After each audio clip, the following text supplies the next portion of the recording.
कौन कौन है मैया आपके घर में? घर में तो कोई नहीं है, अभी मैं ही रही बेटा बेटी बेटे भी दो गुजर गए, सिस्टर भी गुजर गए, उनको तो बहुत साल हो गए। बेटी ने 10 में शादी कर ली और 2 बेटे। तो क्या हो गया बेटा?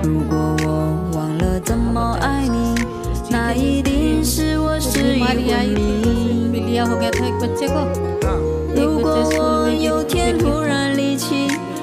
छोटे छोटे बच्चे चले गए, मतलब छोटी उम्र में। एक 10 साल का था। 2 बेटे थे और दोनों भगवान के घर चले गए, पति भी भगवान के घर चले गए। तो आप मैया कहाँ थी यहाँ से पहले? उनके डेथ के बाद माँ के घर में रही, और माँ पिताजी भी खत्म हो गए। माँ के साथ थी आप? अच्छा, यहाँ तो अब कोई कष्ट नहीं है आपको? नहीं बेटा, तो हाँ सभी कष्ट थी, आपको तो पाके मैंने सब कुछ पा लिया, मेरे बच्चे। आप यहाँ खुश हैं? बहुत खुश हूँ। यहाँ कोई तकलीफ तो नहीं होती? पैसे वैसे तो नहीं दिए रहने के आपसे? नहीं, कभी नहीं। खाना पीना यहाँ बराबर मिलता है? बराबर टाइम पे मिलता है बेटा। दवाइयाँ? दवाई मेरा भी आंखों का ऑपरेशन हो गया है। अच्छा, आँखों का ऑपरेशन हो गया तब दिखने लगा? माताओं का ऑपरेशन भी यही होता है, दवाई भी यही होती है। बेसहारा माँ है, 2 बेटे थे, भगवान के घर गए, पति भगवान के घर, माँ बाप के घर थी, माँ बाप भी भगवान के घर गए। अब ये मैया यही है भगवान के घर में, वृंदावन गौरी गोपाल। किसके सहारे हैं ये माँ? भगवान के और आप सबके। आप सब जो सहयोग करते हो तब जाकर गौरी गोपाल में चूल्हा जलता है, और आप सबके सहयोग से जब यहाँ चूल्हा जलता है तो वृद्ध माओ के लिए रोटी पकती है, आपके द्वारा माओ को दवाई मिलती है, आपके सहयोग से ही देखो मैया की आंखों का ऑपरेशन हुआ। आप लोग जो सहयोग करते हैं वही पैसा, जैसे आपने 10 रुपए दिया तो 10 रुपए में 5 रुपए माओ के भोजन में लग जाएगा, 2 रुपए माओ के निवास बनाने में व्यवस्थाओं में लग जाएगा, बचा हुआ पैसा माओ की दवाई में, माओ के कपड़े में। ऐसा आपका दिया हुआ पैसा अपने आप माओ की दवाई बनकर रोशनी बढ़ाता है, आँखों की दवाई बनकर के माओ का रोग ठीक करता है। आपका पैसा भूख मिटाता है, आपका पैसा ही माओ की छाया बनता है, जो माओ के सिर पे छाया।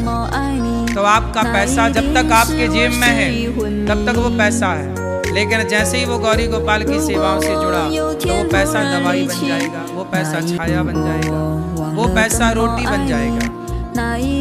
इसलिए अपने पैसे को अपने पास तो आप रखते ही थोड़ा सा इन वृद्ध बेसहारा माँ तक पहुँचाइए, ताकि इन माँ को आपके पैसे से, आपके सहयोग से पेट भर भोजन मिले।